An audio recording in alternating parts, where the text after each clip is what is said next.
সুপ্রিয় শিক্ষার্থী বন্ধুরা আসসালামু আলাইকুম। এই ভিডিওতে আমি ষষ্ঠ শ্রেণীর গণিতের মৌলিক উৎপাদকের গাছ শিখন অভিজ্ঞতার ৫৮ পৃষ্ঠা নিয়ে আলোচনা করব এবং এই পর্বে ৩ নং থেকে সমাধান দেখানো হবে। এর আগের পর্বগুলোর লিঙ্ক ডেসক্রিপশন বক্সে দেওয়া আছে, চাইলে দেখে আসতে পারো। চলো তাহলে শুরু করি। আমি ৫৮ পৃষ্ঠার ৩ নং প্রশ্নটা বোর্ডে লিখেছি। এখানে বলা হচ্ছে যে ১৫ মিটার এবং ৪০ মিটার দৈর্ঘ্যের দুইটি দড়ি আছে। এই দুইটি দড়িকে কেটে ছোট ছোট একই দৈর্ঘ্যের টুকরা করতে হবে যেন দড়ির কোনো অংশ নষ্ট না হয়। ছোট ছোট টুকরার দৈর্ঘ্য সর্বোচ্চ কত হতে পারে? তার মানে দুইটা দড়ি আছে বলেছে আমাদের। এই দুইটা দড়ির একটা হচ্ছে ১৫ মিটারের আর একটা হচ্ছে ৪০ মিটারের, এবং এই দুইটা দড়িকে আমাদেরকে সমানভাবে কাটতে হবে। যেমন মনে করো আমি যদি তোমাদেরকে বলি একটা দড়ি এত বড়, এটা মনে করো ১৫ মিটার, আরেকটা দড়ি মনে করো যে এত বড়, এটা মনে করো ৪০ মিটার। এখন আমরা যদি কাটি, এটাকে বলেছে যে ছোট ছোট একই দৈর্ঘ্যের, অর্থাৎ আমরা কাটলে এটাকে এইরকম এত বড় কাটলে এটাকেও ঠিক এত বড় কাটতে হবে। ঠিক আছে, মানে একই মাপের কাটবো। যেমন একই মাপের আরেকটা হলে মনে করো যে এরকম, ঠিক আছে, তাহলে দৈর্ঘ্যগুলো একই হতে হবে। মনে করো একই হয়ে এটা এতটুকুতে শেষ হয়ে গেল, কিন্তু এটা একই মাপের আরও করা যাচ্ছে এরকম আর কি, কিন্তু টুকরাগুলো একই মাপের হতে হবে। এটাই হচ্ছে প্রশ্নের শর্ত। এবং প্রশ্নে বলেছে যে ছোট ছোট টুকরাগুলোর দৈর্ঘ্য সর্বোচ্চ কত হতে পারে। ঠিক আছে, তার মানে সর্বোচ্চ কত হতে পারে যেহেতু বলেছে, তাহলে আমরা লসাগু গসাগু থেকে কোনটাকে বেছে নিব? গসাগুকে বেছে নিব, গরিষ্ঠ সাধারণ গুণনীয়ক। তোমরা মনে রাখবে প্রশ্নে যদি সর্বোচ্চ, বৃহত্তম, সবচেয়ে বেশি এগুলো যদি উল্লেখ থাকে তাহলে আমরা গসাগু করে সমাধান করব। তাহলে এই প্রশ্নটার সমাধান আমরা কিভাবে করব? আমরা যে ১৫ এবং ৪০-এর গসাগু যেটা পাবো সেটাই হবে যে ছোট ছোট দৈর্ঘ্যের টুকরার সর্বোচ্চ দৈর্ঘ্য। ঠিক আছে, ছোট ছোট টুকরার সর্বোচ্চ দৈর্ঘ্য। তাহলে এখন আমরা সমাধান করি এটা। তাহলে ৩ নংটা সমাধান করব। প্রথমত আমরা লিখব যে এখন একটা বিষয় দেখো, এই যে ১৫ এবং ৪০-এর আমরা গসাগু বের করব, এটা কিন্তু বিভিন্নভাবে বের করা যায়। একটা হচ্ছে ভাগ প্রক্রিয়ার মাধ্যমে, আরেকটা হচ্ছে গুণনীয়ক বের করার মাধ্যমে, আবার আরেকটা হচ্ছে মৌলিক গুণনীয়কের মাধ্যমে। ঠিক আছে, এখন তোমরা যার যেটা সহজ মনে হবে সেটা করতে পারো। এখন আমি প্রথমত তাহলে লিখব যে এখানে ১৫ ও ৪০ এর গসাগুই হবে ছোট ছোট টুকরার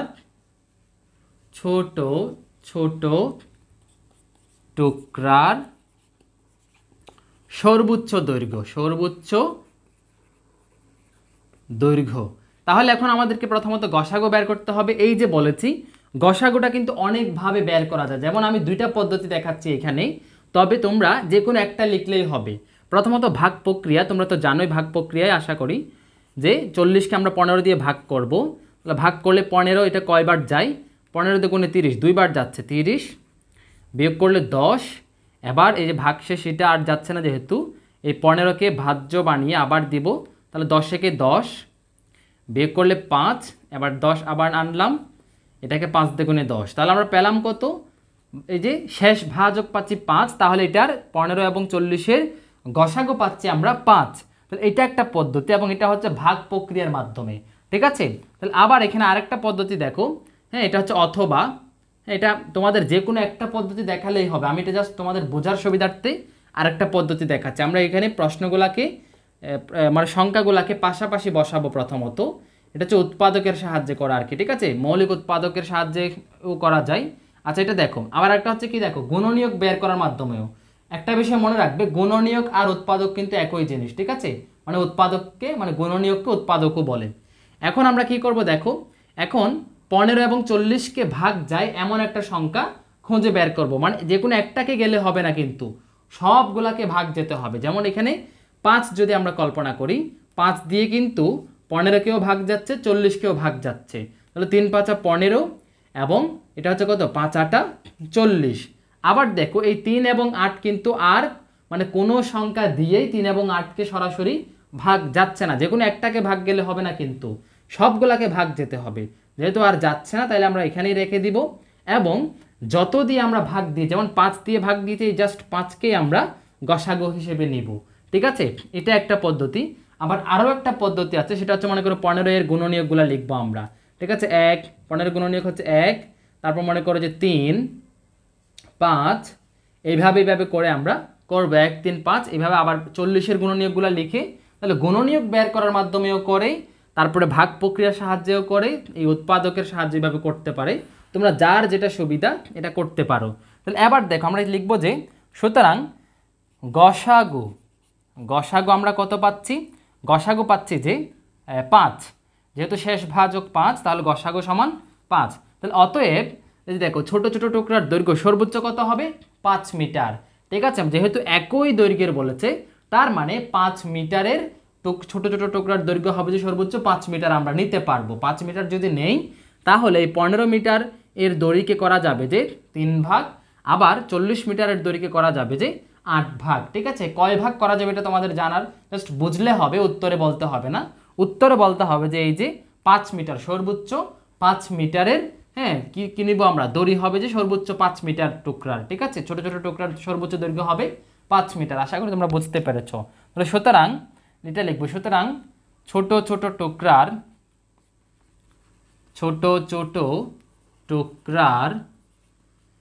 সর্বোচ্চ দৈর্ঘ্য সমান 5 মিটার। ঠিক আছে, উত্তর হবে যে 5 মিটার। আশা করি তোমরা বুঝতে পেরেছো। তোমরা জাস্ট গসাগু নির্ণয়টা খুব ভালোভাবে বুঝলেই হবে। এবার আমরা 4 নাম্বার প্রশ্নে যাব। এবার 4 নং প্রশ্নটি দেখো, বলা হচ্ছে একজন দোকানদার 12টি প্যাকেটে মোমবাতি বিক্রি করে এবং 8টি প্যাকেটে মোমবাতি স্ট্যান্ড বিক্রি করে। প্রতিটি মোমবাতি স্ট্যান্ডের জন্য একটি মোমবাতি থাকতে হলে আয়েশাকে সর্বনিম্ন কতগুলো মোমবাতি এবং মোমবাতি স্ট্যান্ড কিনতে হবে। তাহলে এখানে বলা হচ্ছে যে মোমবাতি আছে এবং মোমবাতির স্ট্যান্ড আছে।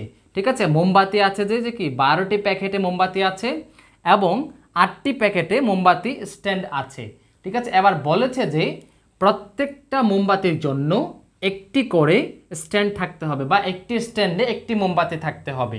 এভাবে হ্যাঁ, যদি আয়েশা এভাবে যদি কিনে তাহলে তাকে সর্বনিম্ন কতগুলো মোমবাতি এবং মোমবাতি স্ট্যান্ড কিনতে হবে। এখানে আমরা একটা বিষয় দেখব যে এই যে এখানে সর্বনিম্ন আছে, এরকম প্রশ্নে যদি সর্বনিম্ন বা সবচেয়ে ছোট বা ক্ষুদ্রতর যদি এরকম যদি উল্লেখ থাকে তাহলে আমরা ওই অঙ্কটাকে লসাগুর মাধ্যমে সমাধান করব, লঘিষ্ঠ সাধারণ গুণিতক বের করার মাধ্যমে সমাধান করব। তাহলে এই অঙ্কটা আমরা এখন কিভাবে সমাধান করব? এই যে 12 এবং আরেকটা সংখ্যা যে 8, এই দুইটার লসাগু আমরা যেটা পাবো সেটাই হবে যে কি সংখ্যা? এই সর্বনিম্ন মোমবাতি এবং মোমবাতি স্ট্যান্ডের সংখ্যা। ঠিক আছে, এখন আমরা তাহলে এখন করি 4 নংটা সমাধান করি। তাহলে আমরা কি লিখবো? এখানে লিখবো যে এখানে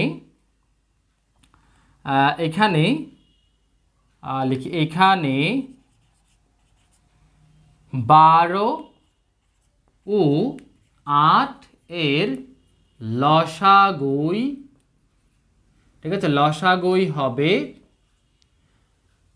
মোমবাতি ও মোমবাতি স্ট্যান্ডের সংখ্যা হবে সর্বনিম্ন, লিখলেও লিখতে পারো যে সর্বনিম্ন মোমবাতি ও মোমবাতি স্ট্যান্ডের সংখ্যা। ঠিক আছে, এই কথাটা তোমরা চাইলে পরেও লিখতে পারো, আমি আগে লিখে দিলাম আর কি।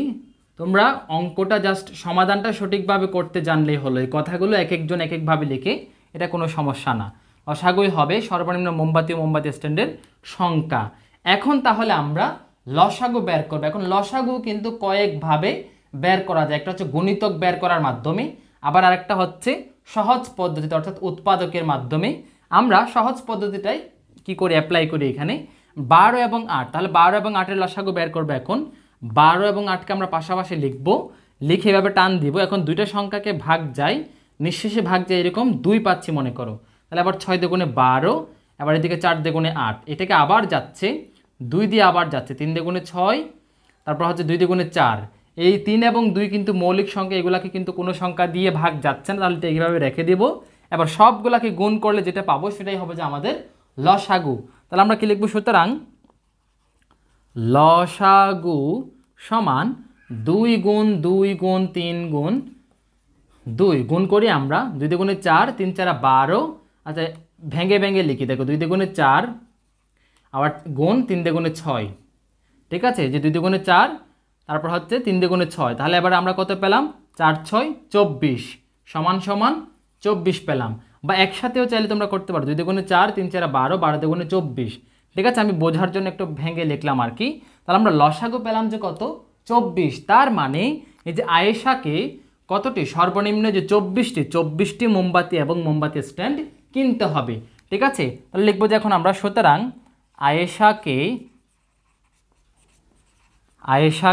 24টি মোমবাতি ও মোমবাতি স্ট্যান্ড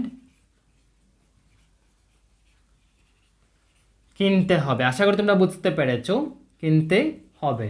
ঠিক আছে, তোমরা বুঝতে পেরেছো আশা করি। আমাকে নিচে কমেন্টস করে জানাও তোমরা অঙ্কটি বুঝতে পেরেছো কিনা। এবার আমি পরবর্তী অঙ্কে যাব। এবার 5 নং প্রশ্নটি দেখো, বলা হচ্ছে একজন ফুল বিক্রেতা বিভিন্ন শাড়িতে 24টি ফুলের তোড়া সাজাতে চায়। তিনি প্রতিটি শাড়িতে একই সংখ্যক ফুলের তোড়া দিয়ে সেগুলো কত বিভিন্ন উপায়ে সাজাতে পারেন। অর্থাৎ 24টি ফুলের তোড়া আছে, এই 24টি ফুলের তোড়া কত বিভিন্ন উপায়ে সাজাতে পারে, এটাই আমাদেরকে বের করতে হবে। এই প্রশ্নটি সমাধান করার জন্য আমাদেরকে আগে প্রশ্নটি ভালোভাবে বুঝতে হবে। এখানে আমরা এই 24টি ফুলের তোড়া যেহেতু, তাহলে আমাদেরকে বুঝতে হবে যে 24কে কত বিভিন্ন উপায়ে ভাঙা যায়। 24কে আমরা আগে ভাঙবো, কত বিভিন্ন উপায়ে ভাঙবো। এখন 24কে ভাঙা মানে হচ্ছে 24-এর গুণনীয়ক বের করা। তার মানে এই অঙ্কটি আমরা 24-এর গুণনীয়ক বের করে সমাধান করব।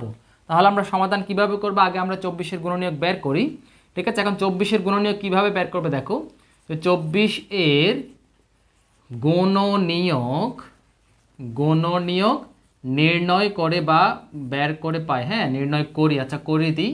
দেখো কিভাবে আমরা 24 সমান, দেখো আমরা 24-এর গুণনীয়ক আমি যেভাবে বের করছি এভাবে করলে একটু সহজ হবে এবং ভুল হওয়ার সম্ভাবনা থাকবে না আর। তো আমরা 1 গুণ 1-এর সাথে কত গুণ করলে 24 হয়? 24 গুণ করলে। আবার 2 দিয়ে করলে 2 গুণ 12 দুগুণে 24, 3 দিয়েও যাচ্ছে, 3 8 24 আমরা জানি। আবার 4 দিয়ে 4 6 24, 7 দিয়ে যাচ্ছে না, 8 দিয়ে যাচ্ছে না, 8 দিয়ে যাচ্ছে, 8 দিয়ে তো আমরা দিয়ে দিলাম, তাই আমরা আর দ্বিতীয়বার লিখছি না। 9 দিয়ে যাচ্ছে না, 10 দিয়ে যাচ্ছে না। এভাবে আমরা যদি 2 অঙ্কের কোনো সংখ্যা হয়, আমরা 1 থেকে 10 পর্যন্ত যাই কিনা দেখব। যেগুলো যায় সেগুলো এইভাবে লিপিবদ্ধ করব। করার পর যেগুলো পাবো, এই যে এখানে 1 2 3 4 যে এগুলো সবগুলাই হচ্ছে যে 24-এর গুণনীয়ক। তার মানে আমরা 24-এর গুণনীয়ক এখানে কি কত পেলাম? 24 সমান 1, 2, 3, 4, 6, 8, 12, 24 এগুলো হচ্ছে 24-এর গুণনীয়ক। এখন যে বিষয়টা এখানে প্রশ্নে বলেছে যে 24টি ফুলের তোড়া কত বিভিন্ন উপায়ে সাজানো যাবে, এটা আমরা কিভাবে সমাধান করব। এখন এটা কিভাবে বলবো? বিষয়টা হচ্ছে আমরা এখানে যতগুলা গুণনীয়ক পেয়েছি সবগুলা গুণনীয়ক দিয়ে, মানে এই যে এখানে কয়টা, 1টা 2টা 3টা 4টা 5 6 7 8, এই যে 8টা আমরা গুণনীয়ক পেয়েছি।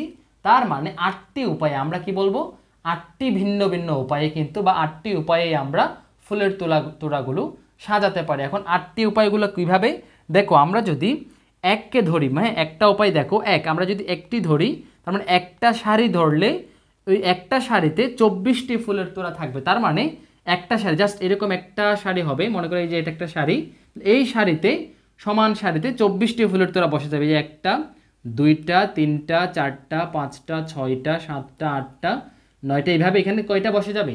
24টি ফুলের তোড়া এই একটা শাড়িতেই বসে যাবে। তাহলে এটা একটা উপায়। আরেকটা উপায় হচ্ছে, এটা আমি জাস্ট বোঝানোর সুবিধার্থে এই দাগটা টেনে বোঝাচ্ছি তোমাদেরকে।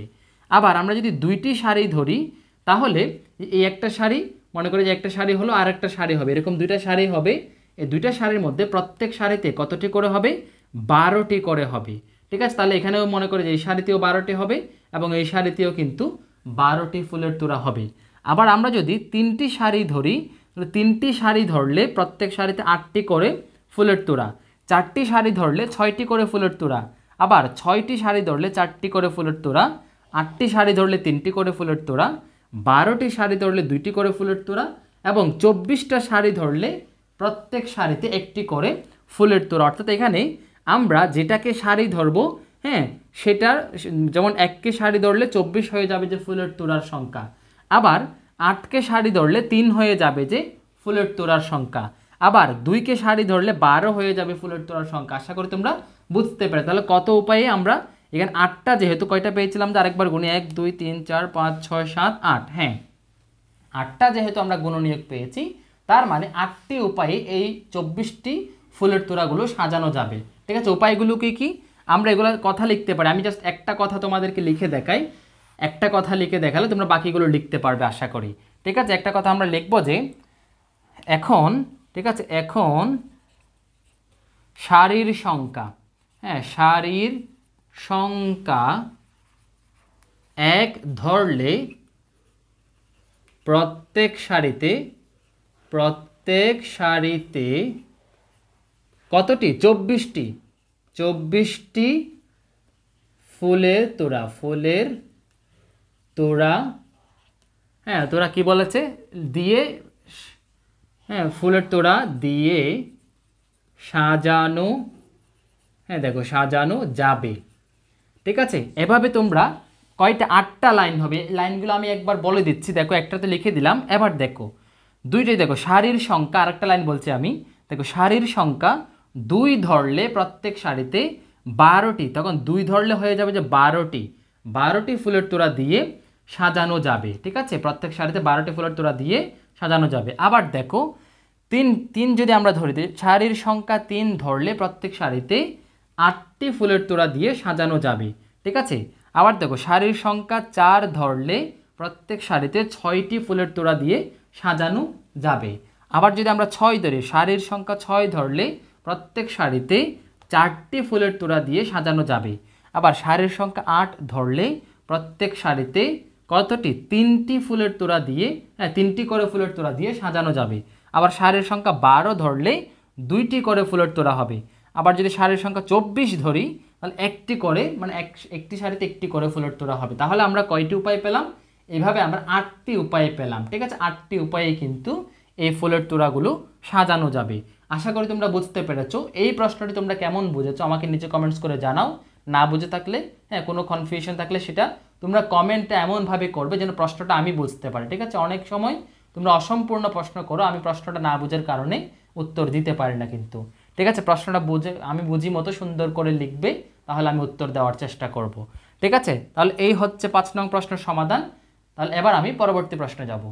এবার 5 নং প্রশ্নটি দেখো, বলা হচ্ছে 210টি কমলা, 252টি আপেল এবং 294টি নাশপাতি সমানভাবে কার্টনে প্যাক করা হয়েছে যাতে কোনো ফল অবশিষ্ট না থাকে। সর্বোচ্চ কতগুলো কার্টন প্রয়োজন হবে সেখানে। একটু আগেই অঙ্কে তোমাদেরকে বলেছি আমি, প্রশ্নে যদি সর্বোচ্চ বা সবচাইতে বড় বা বৃহত্তম এরকম উল্লেখ থাকে তাহলে সেই অঙ্কটা আমরা গসাগু করার মাধ্যমে সমাধান করব। তাহলে যেহেতু এখানে সর্বোচ্চ কতগুলো কার্টন প্রয়োজন হবে বলেছে, তাহলে আমরা এটা কিভাবে সমাধান করব? গসাগু করার মাধ্যমে। কার গসাগু? এই যেখানে 210, 252, 294 এর গসাগুই হবে যে সর্বোচ্চ কার্টনের সংখ্যা। ঠিক আছে, তাহলে এখন আমরা করব এটা। তাহলে 5 নম্বর সমাধান করে আমরা এখন প্রথমত লিখব যে এখানে 210, হ্যাঁ তারপর হচ্ছে কত 252 ও 294 এর গসাগুই হবে কিসের সংখ্যা? কার্টনের সংখ্যা। ঠিক আছে, হবে সর্বোচ্চ কার্টন এর সংখ্যা। ঠিক আছে, তা তোমরা এখানে সর্বোচ্চ কথাটা নাও লিখতে পারো, জাস্ট 210, 252 ও 294 এর গসাগুই হবে সর্বোচ্চ কার্টনের সংখ্যা। এভাবে লিখে তোমরা আবার, আচ্ছা দেখো এবার এখন গসাগু বের করবো আমরা। গসাগু কিন্তু কয়েকভাবে বের করতে পারো, আমি বলেছি তোমাদেরকে, তোমরা যার যেভাবে ভালো লাগে সহজ মনে হয় সেভাবেই করবে। শুধুমাত্র কোনো সময় যদি প্রশ্নে কিভাবে করবে সেটা উল্লেখ করা থাকে, যেমন প্রশ্ন যদি ভাগ প্রক্রিয়ার সাহায্যে করো এরকম উল্লেখ থাকলে তোমাদেরকে অবশ্যই ভাগ প্রক্রিয়ায় করতে হবে। যদি বলা হয় যে গুণনীয়ক বের করার মাধ্যমে করো, গসাগু বের করো, তখন গুণনীয়ক বের করার মাধ্যমে করতে হবে। যদি কিছুই উল্লেখ না থাকে তোমরা যার যেভাবে সহজ মনে হবে সেটা করতে পারো। যেমন এখন এগুলো আমরা কিভাবে করব? আমরা এগুলো ভাগ প্রক্রিয়ার সাহায্যে করব, তাহলে একটু সহজ হবে। তাহলে ভাগ প্রক্রিয়ায় করি আমরা। 252 বড় আছে, 252কে আমরা এখন প্রথমত 210 দিয়ে ভাগ করব। কয়বার যায়? একবারে যাচ্ছে, তাহলে 210 একে 210, বিয়োগ করলে 2, 5 থেকে 1 চলে গেলে 4, 2 থেকে 2 শূন্য লিখতে হবে না। এবার 210 আমরা ভাজ্য বানিয়ে ভাগ করব। তাহলে ভাগ করলে কত হবে? 42 কয়বার যায় খুবই সাবধানে দেখতে হবে। হ্যাঁ, 42টা কয়বার যায় তোমরা হিসেব করতে পারো। যেমন মনে করো যে আমি এটা যদি এখন 5 বার একটু রাফ করে দেখি, 42কে 5 দিয়ে গুণ করলে 5 দিয়ে গুণে 10, 1 হাজার 4 5 20, 20 আর 1 হচ্ছে 21। ঠিক আছে, 21। ঠিক আছে, দেখো 5 42 আমরা পেলাম যে 5 দিয়ে গুণে 10, 4 5 20, 20 আর 1 21, এরকম 210 পাচ্ছি, বরাবর মিলে গেল। তাহলে আমরা 5 বার দেই, তাহলে 5, এই যে 5 বার দিলে 210 সরাসরি মিলে গেল। তাহলে এই 42 দিয়ে এখন আমরা সর্বশেষ ভাজক, এই 42 দিয়ে এখন আমরা 294কে আবার লিখে তোমরা এখন কি করবে? আবার ভাগ করব, এই যে 42 দিয়ে ভাগ করব, শেষ ভাজক 42 দিয়ে। এবার 294 এর মধ্যে কয়বার যায়? যেহেতু 210 এর মধ্যে 5 বার গেল, আমরা আর 2 বার করে দেখি তো। আর 2 বার মানে হচ্ছে এটা 7 বার দিলে বেশি হয় কিনা দেখি, বা কাছাকাছি হয় কিনা। 7 দিয়ে গুণে 14 এর 4, 1 আছে, 4 7 28, 28 আর 1 হচ্ছে 29। হ্যাঁ, বরাবর 7 বার গেল। তাহলে আমরা আর দেখার দরকার নেই, আমরা 7 বার দেই। ঠিক আছে, 7 দিয়ে গুণে 14, 1 আছে 7, তারপরে যে 4 7 28, 28 আর 1 হচ্ছে 29, 294। তাহলে আমরা 42 পাচ্ছি সরাসরি। আমরা কত পাচ্ছি? 42। তোমরা চাইলে এটাকে কিন্তু অন্যভাবে করলে করতে পারো গসাগুটা, তবে 42ই আসতে হবে।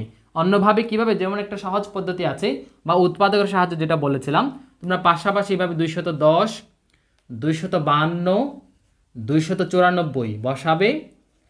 বসিয়ে তোমরা এটা করবে, এটা তোমরা এখনই তোমরা করো, এটা তোমাদের বাড়ির কাজ বলতে পারো। যে তোমরা এইভাবে করো দেখি। এটা কিভাবে করে? প্রথমত তোমরা তিনোটা সংখ্যাকে ভাগ যায় এমন একটা সংখ্যা কল্পনা করো। যে কোনো দুইটাকে গেলে হবে না, কিন্তু লসাগু এর ক্ষেত্রে যে কোনো দুইটাকে গেলেই কিন্তু হতো, কিন্তু গসাগু বের করার সময় অবশ্যই সব সংখ্যাকে ভাগ যেতে হবে। তাহলে সব সংখ্যাকে ভাগ যায়, যেমন মনে করো যে 2 দিয়ে ভাগ যায়। ঠিক আছে, এইভাবে তোমরা করবে। হ্যাঁ, এটা তোমরা তাহলে এখন করো। পরবর্তীতে এখন যে এখানে আবার যেগুলো পাবে, ঠিক আছে, আবার যেই 3টা সংখ্যা পাবে তোমরা, এই 3টা সংখ্যাকে আবার আবার কি করতে হবে? সব সংখ্যাকে ভাগ যায় এমন সংখ্যা দিয়ে আবার ভাগ করতে হবে। এভাবে গিয়ে গিয়ে তোমরা একদম নিচে যেগুলো অবশিষ্ট থাকবে সেগুলো নিবে না, জাস্ট যেগুলা দিয়ে ভাগ দিয়েছো সেগুলা তোমরা কি করবে? সেগুলা গুণ করলে 42ই পাবে। এইভাবে তোমরা এটা করতে পারো। বা এটা যদি বেশি জটিল মনে হয়, এটা কিন্তু একদম ইজি। কিন্তু তোমরা আপাতত যদি জটিল মনে হয়, তোমরা এটা রাখো, তোমরা এই ভাগ প্রক্রিয়ার সাহায্যে করতে পারো। তবে কিন্তু যেভাবেই করো ফলাফল সঠিক আসতেই হবে। তাহলে আমরা 42 পেলাম গসাগু। এখন আমরা লিখি, সুতরাং গসাগু সমান সমান কত? 42 পাচ্ছি আমরা। গসাগু সমান 42, মানে এই সংখ্যাগুলোর গসাগু আর কি। তাহলে এখন কার্টন কতগুলো প্রয়োজন হবে লিখবো এখন আমরা। অতএব বা সুতরাং, হ্যাঁ, সুতরাং 42টি কার্টন প্রয়োজন হবে। 42টি কার্টন প্রয়োজন হবে। তাহলে উত্তর হচ্ছে কত? উত্তর হচ্ছে 42টি। আশা করি তোমরা বুঝতে পেরেছো। তোমরা নিচে কমেন্টস করে জানাও অঙ্কটি তোমরা সহজভাবে বুঝতে পেরেছো কিনা। এবার আমি পরবর্তী অঙ্কে যাব। এবার 7 নং প্রশ্নটি দেখো, বলা হচ্ছে একটি ঘরের দৈর্ঘ্য, প্রস্থ ও উচ্চতা যথাক্রমে 6 মিটার 80 সেন্টিমিটার, 5 মিটার 10 সেন্টিমিটার এবং 3 মিটার 40 সেন্টিমিটার। তোমাকে কোনো স্কেল দেওয়া হবে না, শুধু একটি লাঠি দেওয়া হবে। লাঠির দৈর্ঘ্য তুমি যা চাইবে সেটাই পাবে, কিন্তু একবারই বলার সুযোগ পাবে। মানে লাঠি একটিই পাবে। এই লাঠি দিয়ে তোমাকে ঘরের দৈর্ঘ্য, প্রস্থ ও উচ্চতা প্রত্যেকটি সঠিকভাবে পরিমাপ করে নিশ্চিত করতে হবে। তুমি সর্বোচ্চ কত দৈর্ঘ্যের লাঠি চাইতে পারবে?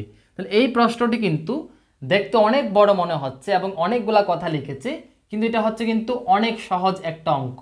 এখানে জাস্ট বলতে চেয়েছে তুমি যে সর্বোচ্চ, এই যে দেখো, সর্বোচ্চ কত দৈর্ঘ্যের লাঠি লাগবে বা লাঠি চাইবে সেটা তোমাকে বলতে হবে, এবং তুমি বলার সুযোগ পাবে যে একবার। অর্থাৎ তুমি একবারই বলতে পারবে এবং যত বলবে ততটুকুর তুমি লাঠি পাবে। অর্থাৎ এই যে পরিমাপগুলো বলেছে, দৈর্ঘ্য, প্রস্থ, উচ্চতা, দৈর্ঘ্য, প্রস্থ, উচ্চতা, এগুলোর জন্য তুমি এগুলো সঠিকভাবে পরিমাপ করার জন্য তুমি একটা লাঠি বলবে, এবং লাঠিটা হবে যে সর্বোচ্চ কত দৈর্ঘ্যের তুমি চাইতে পারবে তত। এখন এটা কিভাবে বের করবে? তোমাকে সর্বোচ্চ, যেহেতু এখানে উল্লেখ আছে যে বলেছে যে এখানে সর্বোচ্চ কত দৈর্ঘ্যের লাঠি চাইতে পারবে, তাহলে এই সর্বোচ্চ উল্লেখ থাকা মানেই আমরা গসাগু বের করে সমাধান করব। এখন একটা সমস্যা আছে এখানে। সমস্যাটা হচ্ছে আমরা গসাগু বের করতে কিন্তু আমাদের এখানে যে দৈর্ঘ্য দেওয়া আছে, দৈর্ঘ্য হচ্ছে 6 মিটার 80 সেন্টিমিটার। এখানে কিন্তু দুইটা ভিন্ন ভিন্ন একক, প্রস্থের ক্ষেত্রেও দুইটা একক এবং উচ্চতার ক্ষেত্রেও দুইটা একক আছে। তাহলে আমাদের কি করতে হবে, আমরা এই দুইটা একককে একটা এককে নিয়ে আসব। হয় আমরা মিটারে নিয়ে আসতে পারি অথবা সেন্টিমিটারে নিতে পারি। এখন মিটারে আনতে গেলে একটু দশমিক আসবে, যেহেতু সেন্টিমিটার চাইতে মিটার বড়, তাই 80টা মিটারে আনতে গেলে দশমিক আসবে। আবার যদি আমরা সেন্টিমিটারে নিতে যাই তাহলে কিন্তু দশমিক আসবে না, অর্থাৎ 1 মিটার সমান যেহেতু 100 সেন্টিমিটার, তাহলে 6 মিটারকে আমরা সেন্টিমিটারে নিয়ে গেলে 6 গুণ 100 সমান 600। তার মানে 600 এর সাথে 80 যোগ করলে 680 সেন্টিমিটার পাবো আমরা, 6 মিটার 80 সেন্টিমিটারের মান। তাহলে আমরা ছোট এককটাতে নিয়ে যাব, সেন্টিমিটারে নিয়ে যাই, তাহলে কিন্তু দশমিকের কোনো ঝামেলা নেই। তাহলে এখন আমরা প্রথমত কি করব, ওইগুলো এককগুলাকে একটা এককে নিয়ে আসব। ঠিক আছে, সমাধান আমরা প্রথমত লিখব যে তোমরা আমরা জানি দিয়ে লিখতে পারো। দেখো যে আমরা জানি 1 মিটার সমান 100 সেন্টিমিটার।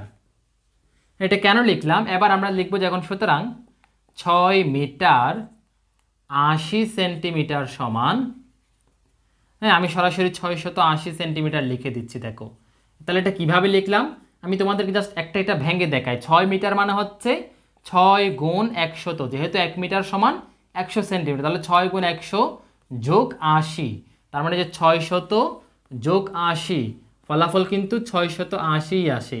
আমি এই কাজটা না করে সরাসরি 680 সেন্টিমিটার লিখলাম। ঠিক আছে, আশা করি তোমরা বুঝতে পেরেছো। একইভাবে 5 মিটার 10 সেন্টিমিটার সমান কত পাবো আমরা, 5 মিটার মানে হচ্ছে 5 গুণ 100 সেন্টিমিটার, তাহলে 500 সেন্টিমিটার সাথে 10 যোগ করলে 510 সেন্টিমিটার। ঠিক আছে, তোমরা এই বিষয়গুলো আশা করি বুঝতে পারছো। এবার দেখো 3 মিটার 40 মিটার, 3 মিটার 40 সেন্টিমিটার। ঠিক আছে, তাহলে এটা কত হবে, 3 মিটার মানে হচ্ছে 3 গুণ 100 সেন্টিমিটার, মিটারকে যদি আমরা সেন্টিমিটারে নিয়ে যাই তাহলে 300 এর সাথে 40 যোগ করলে 340 সেন্টিমিটার। এই বিষয়টা আশা করি তোমরা প্রত্যেকে বুঝেছো। এবার আমরা কিন্তু একটা এককে, একই একের সবগুলা পেয়ে গেলাম। তাহলে এখন যেহেতু প্রশ্নে আমাদেরকে সর্বোচ্চ কত দৈর্ঘ্যের লাঠি চাইতে পারবে বলেছে, তাহলে আমরা কি করব, এই যে এখানে 680, 510, 340, এই তিনোটা সংখ্যার আমরা গসাগু বের করবে। এই তিনোটা সংখ্যার গসাগুই হবে যে সর্বোচ্চ দৈর্ঘ্যের লাঠি। আশা করি বুঝতে পেরেছো। তাহলে এখন আমরা কি লিখবো, এখন বরাবরের মতো আমরা লিখবো যে এইখানে বা এখন, ঠিক আছে, এখন এই যে 680 কমা মনে করো যে 510 ও 340 এর গসাগুই হবে হ্যাঁ নির্ণেয় সর্বোচ্চ দৈর্ঘ্যের লাঠি হবে, নির্ণেয় সর্বোচ্চ। কথাগুলো তোমরা কিন্তু এক একজন এক একভাবে হয়তো একটু এদিক ওদিক হতে পারে, তবে মূল বিষয়টা হচ্ছে অঙ্ক তোমাদের সঠিকভাবে হতে হবে, দৈর্ঘ্যের লাঠি। তাহলে এখন আমাদের কাজ কি, এখন কাজ হচ্ছে গসাগু বের করা।